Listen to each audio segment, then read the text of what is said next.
All right. Good morning, good afternoon, and good evening, TGIF. It's Friday. It's Doc from North America here.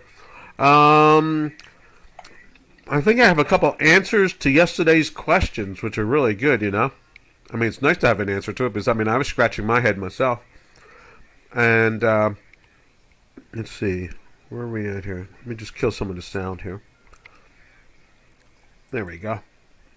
So, yesterday we had I guess it was Dow Jones Industrial Average might have been down about 700 points, maybe eight, something like that. And then we had a reversal. We had a big reversal in the market. I guess you could call it big. It went up like 800 points. Instead, matter of fact, I think at one point the Dow almost made it up 1,000 points. So we had a big reversal, and people were saying stuff to me like, sending me texts and so forth, like bad news now is good news, or what's up here. And I think the only way to really describe it was there was revised Q2 GDP surprises with the unexpected hot personal consumption core. So we're still in recession for the last 6 months, but the numbers actually improved going into this second quarter. So it's kind of like in some ways, it's trying to point more towards a peak in inflation. Doesn't mean it's going down, just doesn't mean it's going up anymore. That's what it really comes down to. And so that was the real horsepower to that wild shift in the market itself, is that the numbers were seen and people realized that, wow, GDP, like, what was it? We had GDP, let me give you some generalities. Something like GDP, which was minus 0.99 going into the second, the full second quarter, was revised to minus. Let's see, I guess here it was. That's what it was. It was the GDP at 1.38% in the second quarter, up from 0.99. Okay, so overall, still down, but Q2 rising from up a little bit. From being about a, I don't know, what's that, 0.4%, something like that. So that gave like some hope, and that's what pushed the market. It gave it a burst. Personal consumption contributed, and that's what it was. It wasn't the GDP in this. It was the personal consumption had increased from 0.99 to 1.38. But overall, it was still down, and we're in a recession. But it gave some hope, and they thought, well, now the third quarter, we're done the third quarter now, and we'll start to see some of the numbers there, and that'll give it. There's an opinion, strong opinion, that because of like the way oil prices exploded and decreased and exploded and things like that, and consumption is still, you go into the supermarkets here in the States and things are still expensive, and it's a combination of all of it at this point. That's what it really comes down to, is that it's not pretty. It's still not pretty, but that's what gave the groups some hope. Food didn't come down, and overall energy didn't come down, and rent didn't come down. It goes on and on. Clothing didn't come down, but it was better than we had thought it was. So in other words, instead of it, minus 99, it was, or not minus, but not, instead of consumption being 0.99, consumption was 1.38 overall, and that gave them some excitement, and it makes sense too. I mean, money needs to follow these numbers. They're incorporated to do so. Funds have to follow those numbers. So the moment they saw consumption lifting, they had to stop from selling and had to start buying. They had to cover, and that was what it was all about. And I'm not sure you're hearing too much about it I posted it too on my Facebook. It is on my Facebook. It's there. You can see it. So, all right. Let's take a look at it again on this overall. We got the stock indices up on J4X. There it is, right there. Now let's jump over to. You can see on J4X we got the dollar index, and in Chicago now there's the dollar index also at the same time. So that's the objective there. And let's see if I can kill this volume a little bit more. There we go.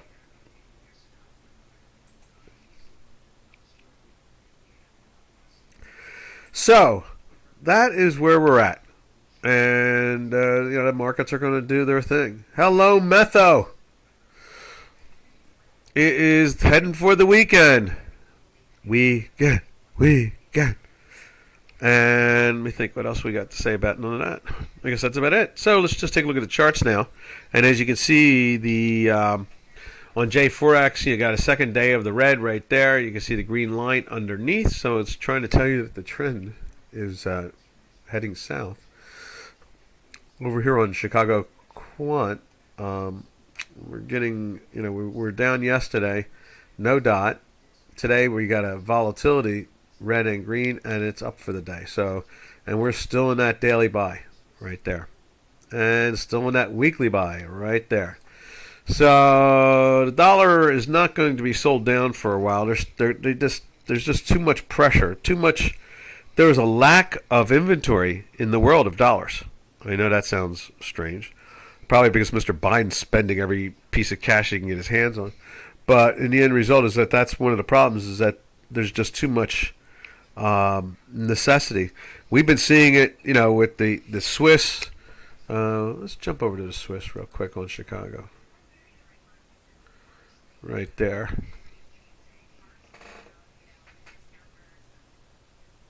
There we go. So CPI, Consumer Price Index, 8.2 versus 8.1 forecast. All right. And there is the Swiss. You see Swiss is still very firm. And whatever issues they've got going on, they have not been able to put them to bed, and they're not obviously going to be able to, especially if they're having to borrow more and more from the Federal Reserve.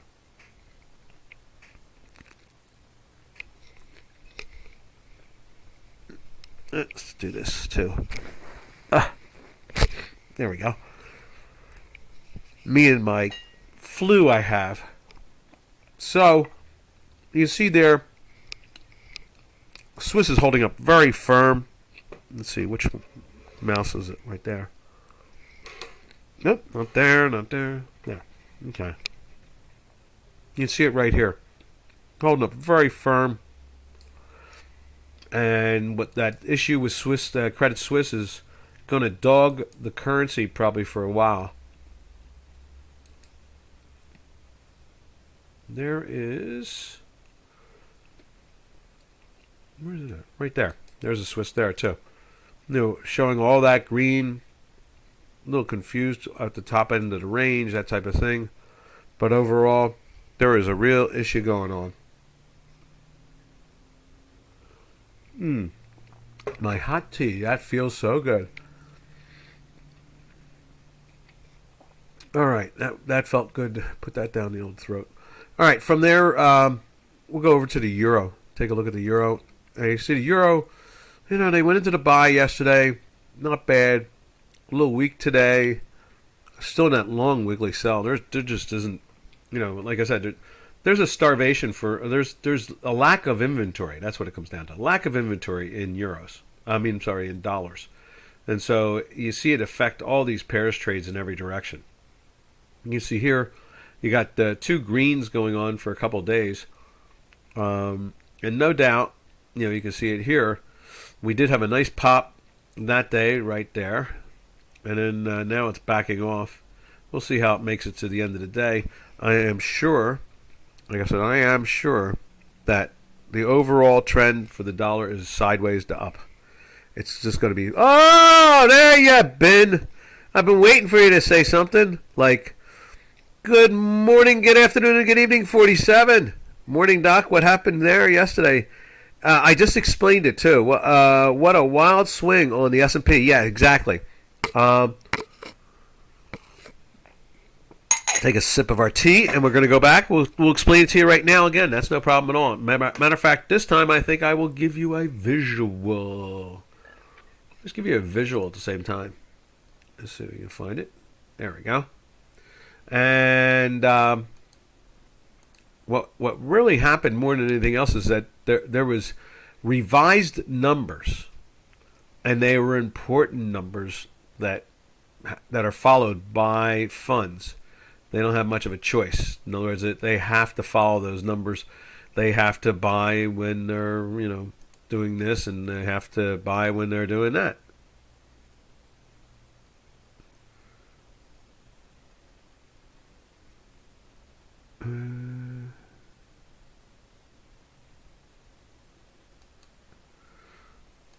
And so there we are. All right, now let's go over to that. We'll find it in a second there. I'm going to put it up on the screen for you. Where is it? Right there. And let's move this over to the screen. There it is, like right there. So what happens is they revised some numbers yesterday, and I'm really confused why people are not talking about it. People are acting like, oh, that was mysterious what happened. It's like, no, that's not mysterious. What happened basically is that what was revised was the personal consumption was notably revised to have a high risen to 2% in Q2 after rising just 1.3 prior quarter. Its contribution to the bottom line change in the GDP at 138 in the second quarter, up from 99 1 month ago, almost doubled the initial Q2 personal consumption estimate of 0.70 back in July. This means that the BEA, the Bureau of, I guess it's economic of the economy, the Bureau of Labor Statistics type of thing on economic numbers, has pulled more spending from the current quarter in Q2 and Q3 and Q4, and are going to get really messy. So in other words, the way it was found, it's going to be real bumpy. So you can see here, personal consumption contributed 138 to the bottom line versus 0.99 in the second estimate. So that's what that's all about. And when you see a jump like that, they have to do something about it. In other words, funds are incorporated to to basically take private money from other people and invest it. Okay, that's the simplest way to describe a fund. What they're doing is they're taking other people's money and investing it. And then what happens is that they have to get them to do that. In other words, to give people the comfort to give you that money, you incorporate into a company, and the money's put into that, and then you're held to the corporate manifesto of investing of that. So in other words, you don't just take in $1 billion and then think, why don't I just go buy as many Teslas as possible and sell them in the resale market? You can't do that unless you incorporated to say that that's what you were going to do. So these incorporations show all kinds of rules and regulations, how to invest and when to invest, and just a whole bit. And then they have there's like this little sweetener, hidden cutie in there about how they have their own proprietary ideas, and it's a black box that will have some influence on their investing. But they're still liable. They have to invest. My son is in that business. And in other words, he works for a law firm. He works for the portfolio team. And what they do is they sue funds that don't invest or do what their incorporation says it is. Doesn't matter if they've made great money every year from these things. They still sue them because it's easier to sue than make money. So that's what happened. The funds saw that change to 1.38 from 0.99, and they had to stop selling and they had to start buying again. and that confused a lot of traders. So that's where they're at, and that's what that was all about. So that is it, and so that made total sense.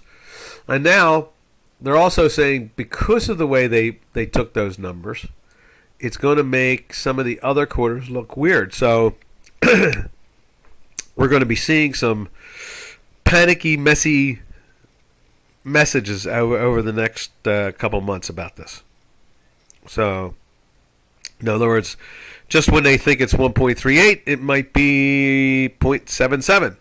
And the markets will go, well, we don't need to buy any more of this.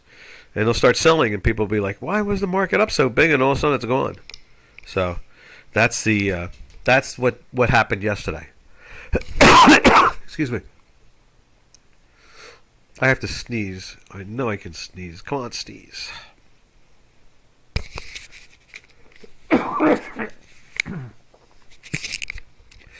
So that's the whole answer to the story. All right, now we'll get that out of your face, like so. Right there. And get back to the charts themselves.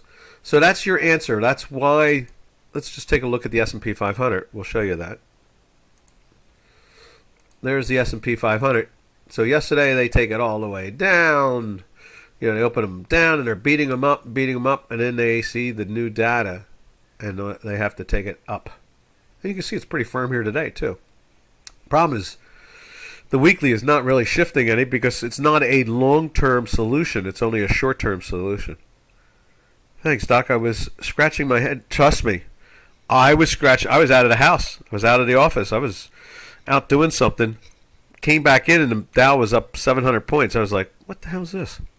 And then I was looking at some of the text that I was getting from other old traders, older than myself, saying, what is this? One of them, what did it say? Is bad news good news now? That's what it was, yeah. So, yeah, there was like, basically, a lot of them were like, I don't understand this.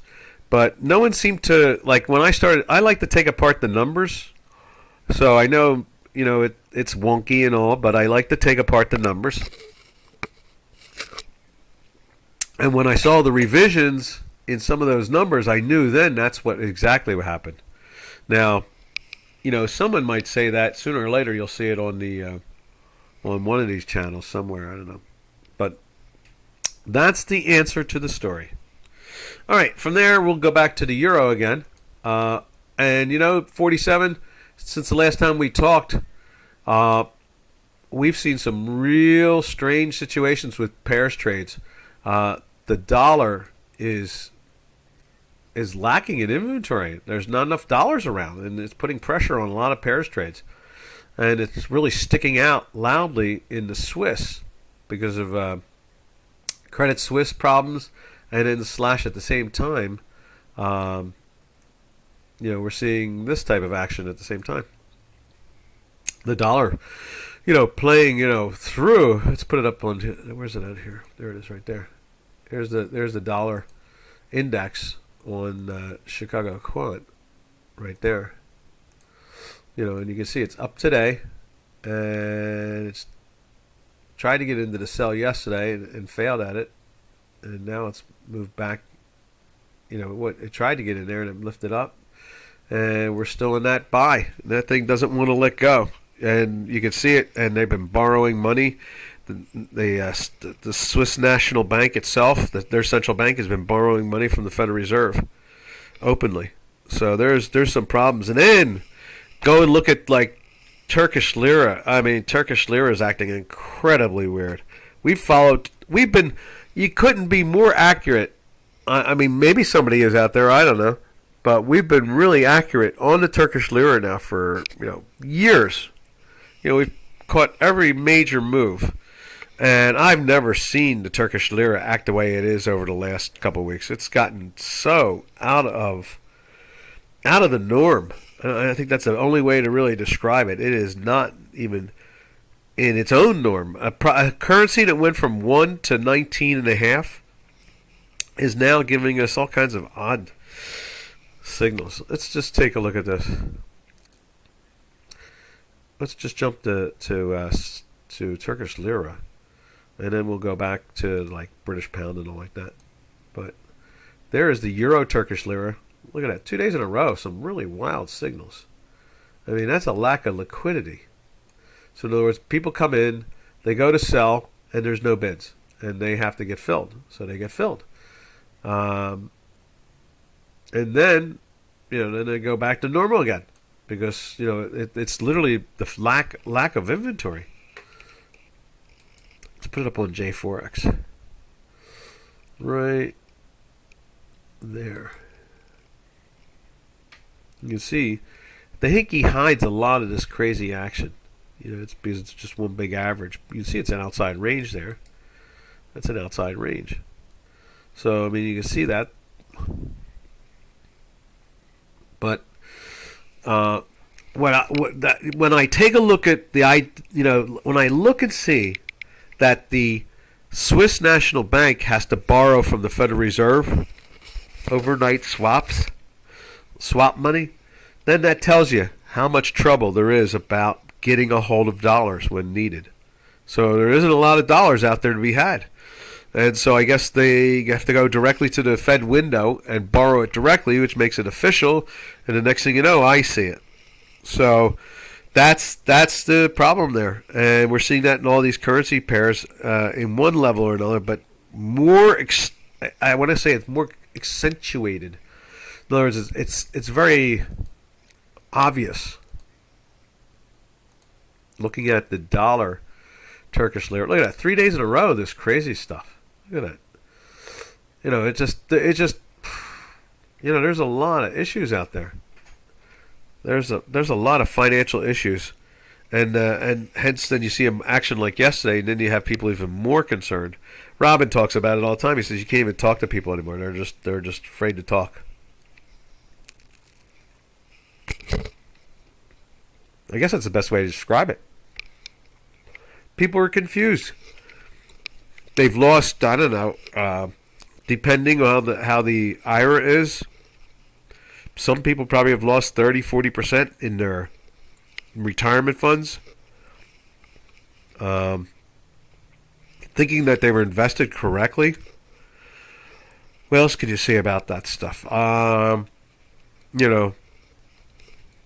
president in the United States alone keeps on coming out with stuff like, I think he did it again yesterday, said, hey, inflation's dropping big, we're doing great. People, some people said they should talk it up more. It's like, it actually went up, it didn't go down. But somehow or another, they're telling everybody that it went down. So, people just are not sure anymore. It's like, they go to get gas for their machines, automobiles and so forth, and trucks. They go to buy food. They buy clothing. They buy, or paying rent or mortgages. All prices are going up. And the president keeps on telling everybody, you're wrong. Everything is fine. So he even denies that there's a recession. He keeps on telling people, no recession, don't worry about it. It's not going to happen.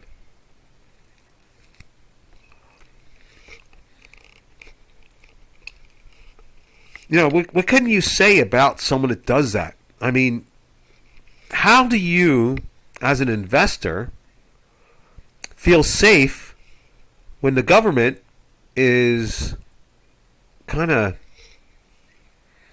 I don't know, can you use the word lying? Fooling you?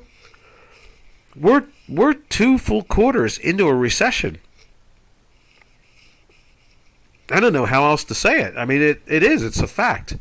But the media keeps on telling people that it's over. There is no recession. Never happened. Now, if it was just words, people would probably have not much of a problem. But they go to the stores, and they go to buy fuel, and they go do all these things, and they don't have the money. So, makes people even more confused. And then you get a day like yesterday, and they're not even sure what that's all about. They don't know if they should jump on, jump off, run, climb under the bed and hide. What? You know? I'm going to sip another tea. And then I think I've made my point looking at the two different the two Turkish Lira pairs trades, the dollar Turkish and the euro Turkish. Look at that. That's getting weird. Look at these charts. Real data. Looking weird. So, anyhow, let's go back to cable and see what the cable's doing. Cable's looking really strong. I keep on expecting that. I go on my litany of Commonwealth and so forth.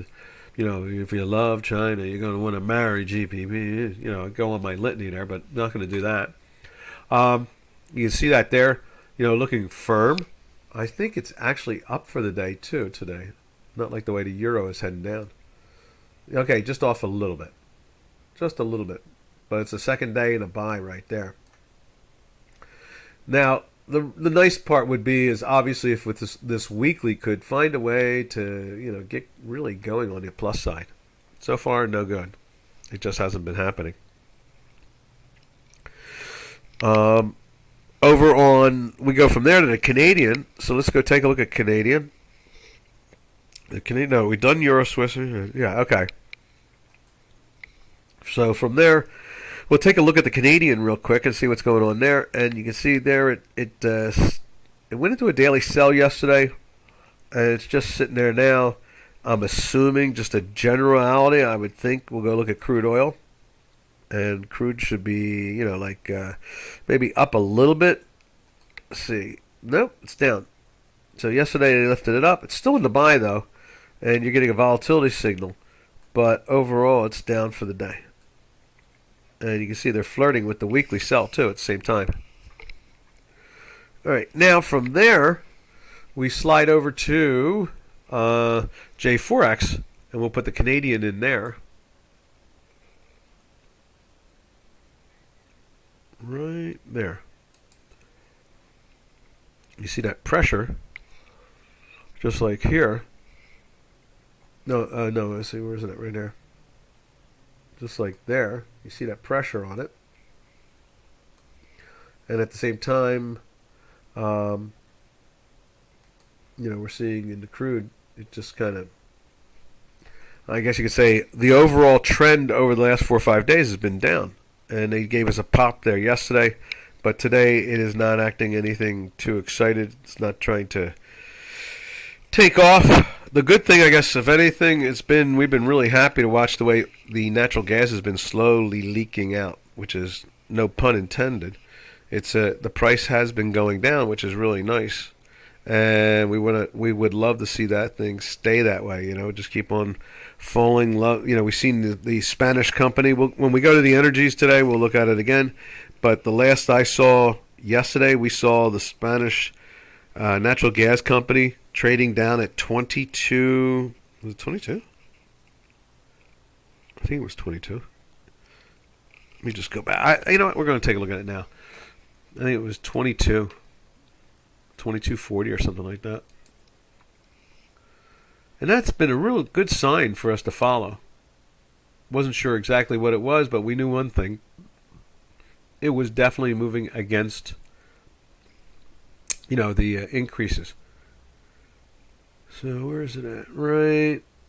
I think that's it right there. Yeah, 23. Okay, yeah.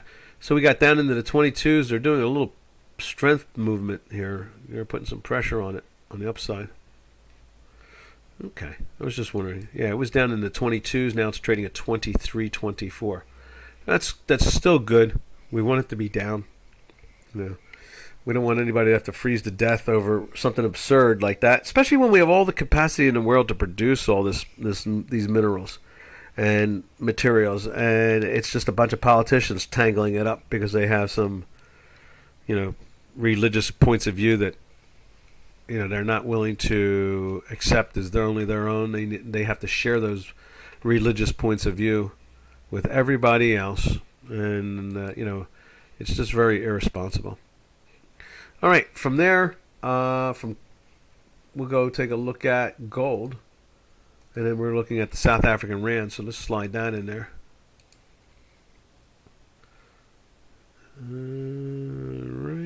Where's South African Rand?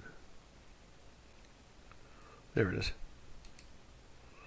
Now you can see it's trading in the 18s, down a little bit today. See it's curving.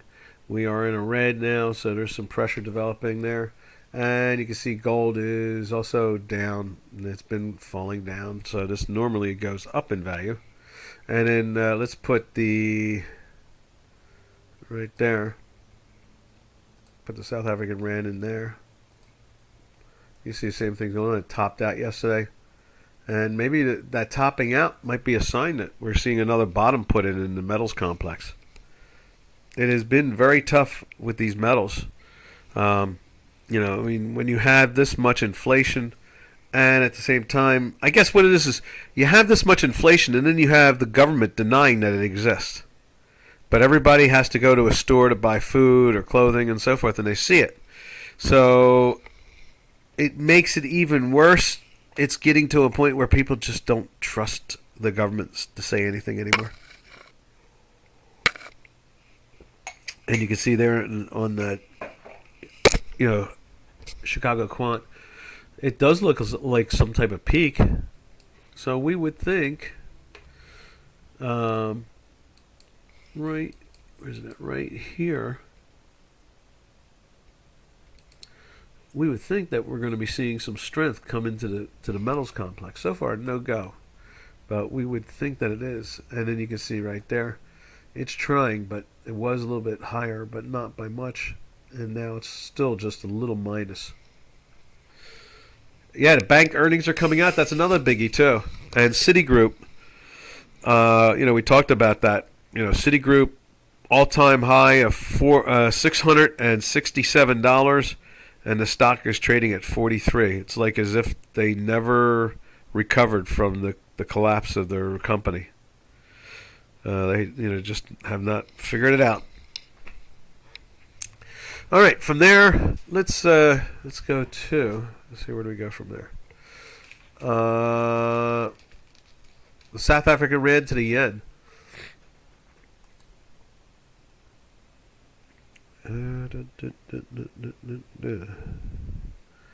Where's the yen? Right there.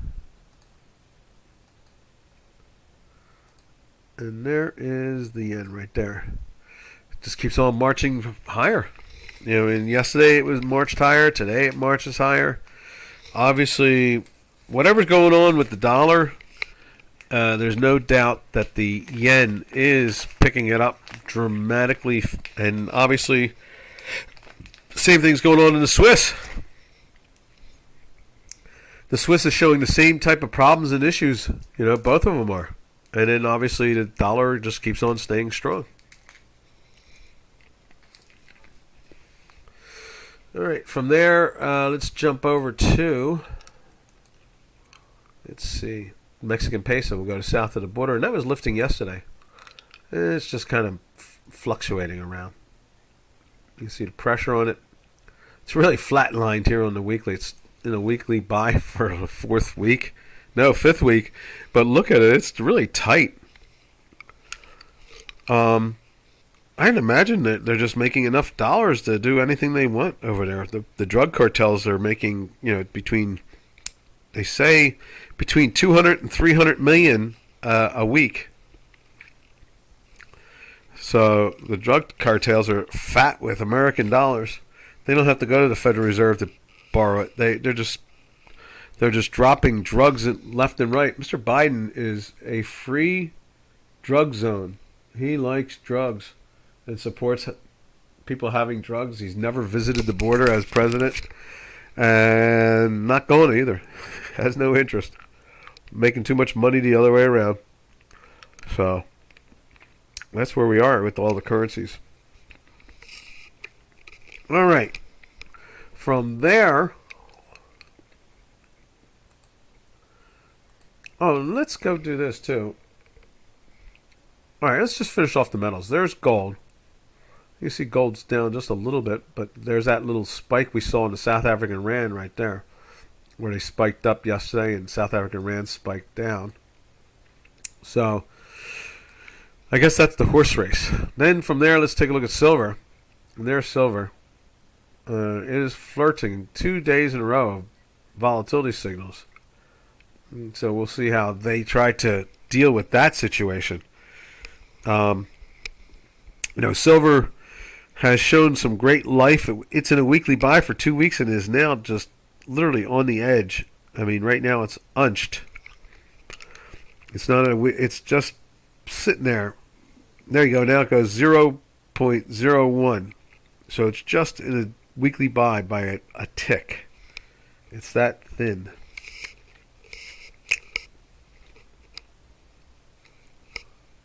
Was this Polcar? Anxiety. I gotta hear what this is. What's Polcar? Political, maybe?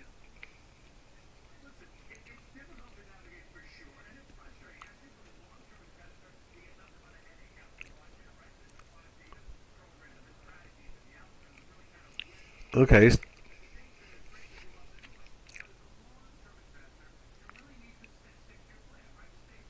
Yeah, okay. So they're just talking about how people were frustrated from this whole thing.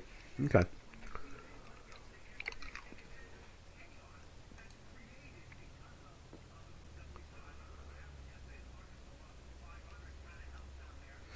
All right. From there, we'll go to copper. Copper closed into the daily buy again yesterday. So every time they try to take it down, they find ways to take it back up. I would assume they're front running. The communists are front running the communist Congress that's happening on Sunday. So I mean, imagine that copper should act well because I imagine Chi will do well, that type of thing.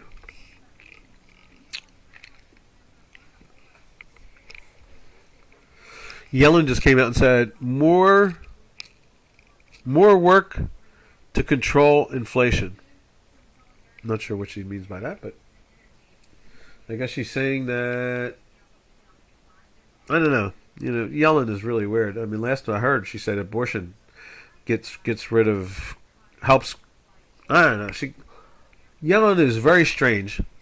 We're hearing things from Yellen we never thought we'd ever hear. We thought she was much more. What's the best way to describe it? Thought she was much smarter. All right, from copper we'll go to platinum, which is deeply buried right there. Going to be in that weekly sell without a doubt.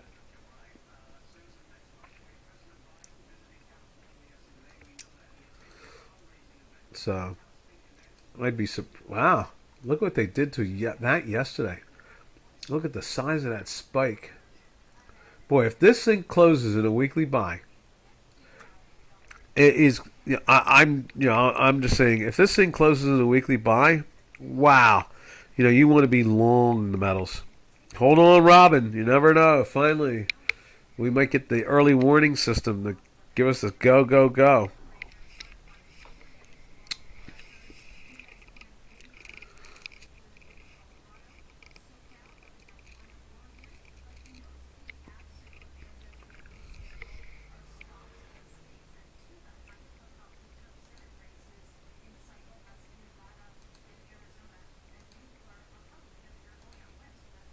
Okay. All right. From there, we'll jump over to the energy sector. And we've seen that before. There's the spot market that expires in a couple of days. And then let's put the Brent oil up on J4X right there. We're in the 93s now. That's cool. Yesterday was in the 92s.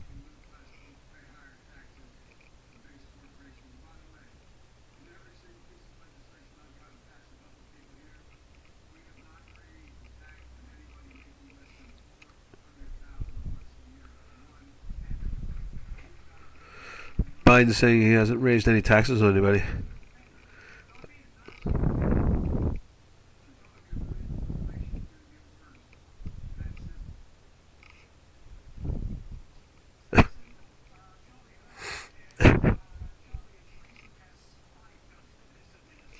I just played a soundbite from Biden, and he comes up with things that are just weird.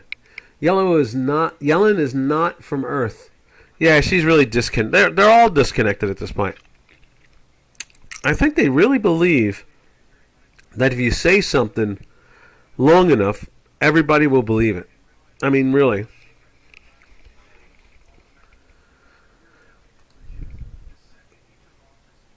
Okay. So from there, let's take a look at the back month crude oil contract, which is January at the moment. We're going to be shifting to February in another week. Right there. You can see we're in a daily buy for a second day. It is down, of course, but we're still in a daily buy. And we are flirting with a weekly sell again there. So, this is going to be, these numbers this afternoon could be very interesting to see, where we settle. Do we settle in weekly buys or weekly sells in some of these products? And, will they be the things that more likely they'll lead us,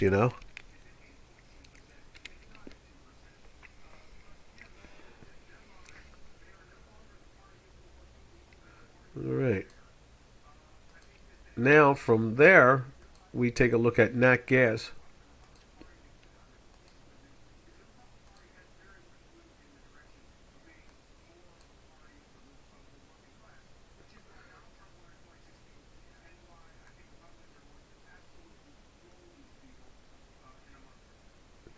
Now you can see there, nat gas, up yesterday and now just kind of pushing down just a teeny bit.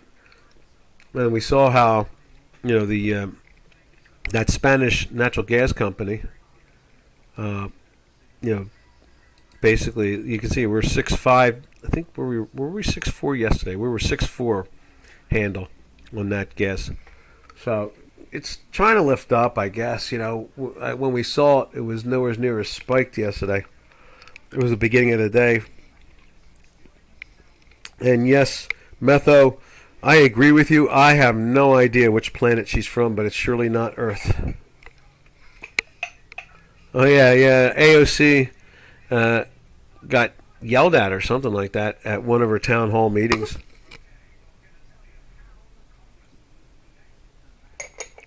Now, from there, let's take a look at, let's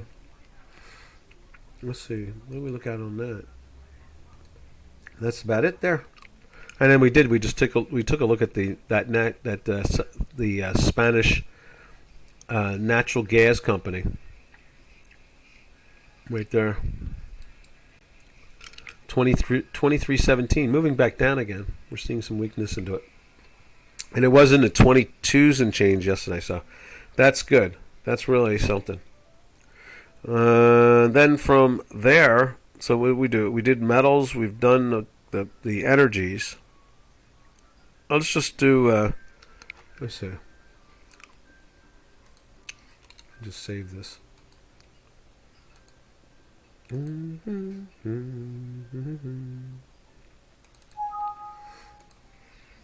then the crude, there was the crude, same situation. It's just hanging around, trying to hold up. It's like almost flatlining, not able to really get going. And it's down for the day. Strange. And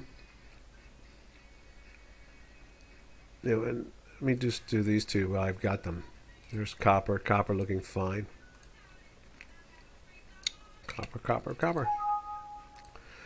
I guess I think it's going to be an afternoon market that I'm going to be paying attention to, is wondering how they're going to settle, crude oil in a weekly buy or sell, gold, if they're going to actually get it into a daily buy, platinum, if they put more charge into it again like they did yesterday, could actually push that thing into a weekly buy.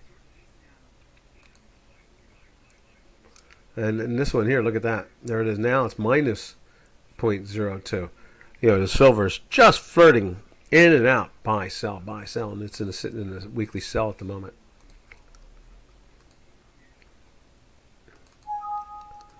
All right. From there, let's see. Let's take a look at the stock indices. And there's the S&Ps are looking pretty firm. Let's do this. We'll go like this first. So you can see the S&Ps are up 34. You can see the Tech 100 is up 105. And the Dow Jones Industrial Average is up 270. And Bitcoin is up 425. So they are, reaching for these stock indices. They're looking at that and they're saying, ooh, maybe yesterday means more than we realize. I say it doesn't. I say it's just money having to move into a position because that's what their incorporation says they have to do. I don't think it's anything deeper than that. And I guess a combination of not a lot of trust in the government anymore for saying anything. Put those two things together and you've really got some real confusion going on.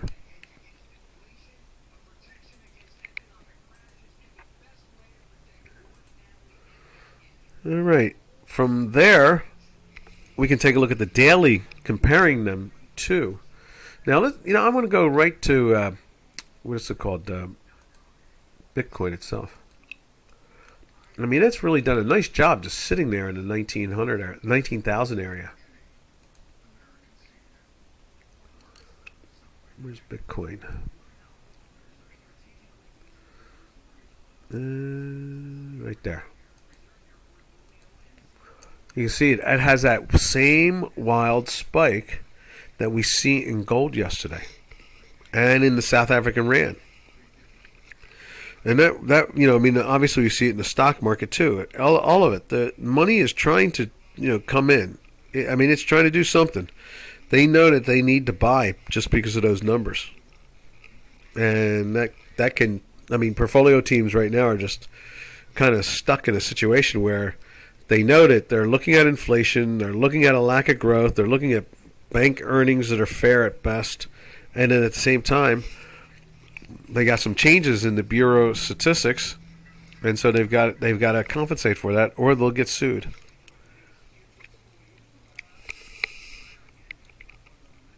All right, now, what else we got here?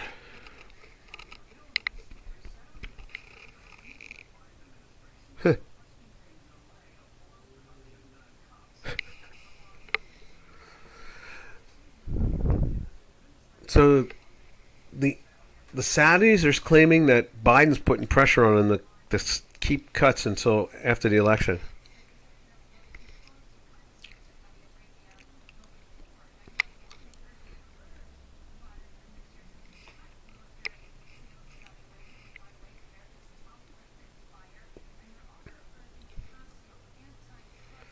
They're attacking Saudi Arabia. The administration is attacking Saudi Arabia and asking a favor at the same time. Boy, you ever hear the old saying about the idea of you get more with honey than you do vinegar? That's pretty much it right there alone. All right. So there's Bitcoin looking very firm, playing with the 20,000. Actually, today the high was 19,960. And then let's take a look at the S&Ps. Right there's the S&Ps. And it's over the 3,700 area. And at the same time, we go to here. And there's the S&Ps. And you can see there's a little pressure coming in as we speak on an intraday.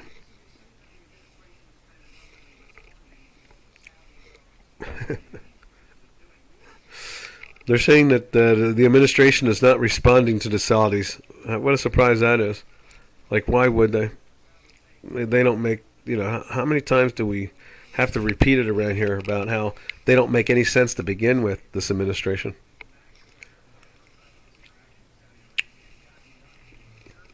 All right, from there, let's jump over to, let's take a look at the NQs. There they are, the Tech 100, trying to bounce also on an intraday basis. And there it is right there, the daily.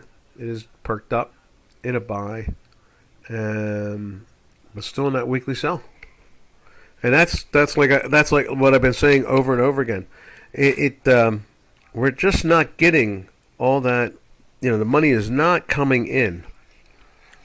It's not that that's they're not doing much selling, but they're definitely not. The money's not coming in. It could be literally more what do you call it? We used to call it a buyer's strike. So, they're just letting it drift. And so sellers have disappeared, but there's no real buyers coming in at the same time. All right, and then from there, let's take a look at the Dow Jones Industrial Average right there. Second day also, that's that big spike we've been looking at in many other products. And at the same time, weekly is still in a sell.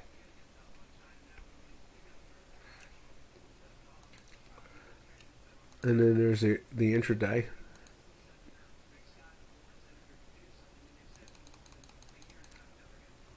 You see it's off its lows, that's for sure.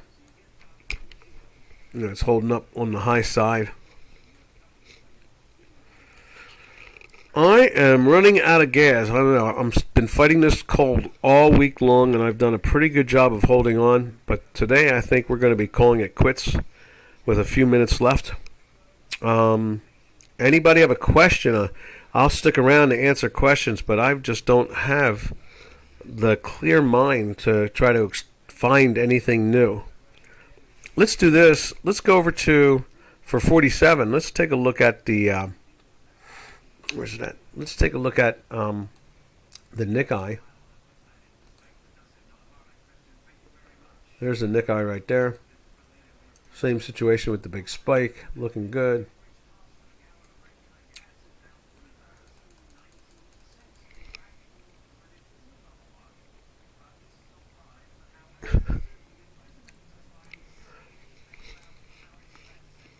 He told people gas was cheap in Los Angeles. It's almost $7 a gallon.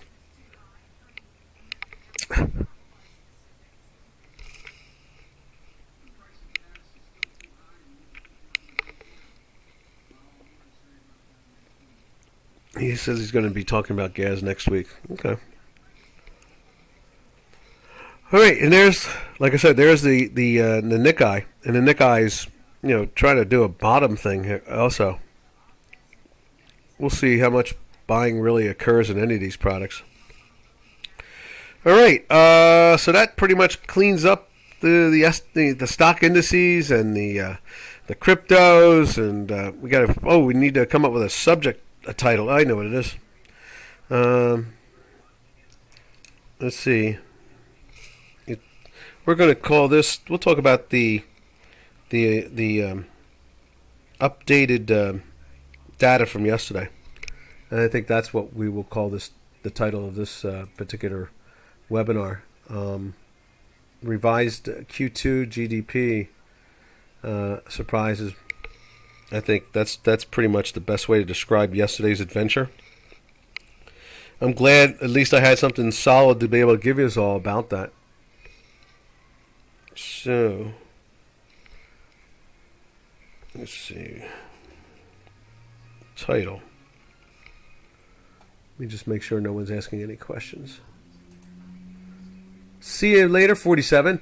I hope that shows you that Nikkei. I'll tell you, what's got me surprised? One last thing to you is we've been watching, Robin and I have been watching the way the yen has been moving, and it doesn't seem to want to back off, which is really odd. They've really got some issues there, don't they? See you. Have a safe and smart weekend. All right, this is Doc from North America. We will catch you all on Monday. Same time, same channel. And happy trails to you until we meet again. Happy trails to you, to all our trading friends. Everybody have a safe and smart weekend. Ta-ta for now.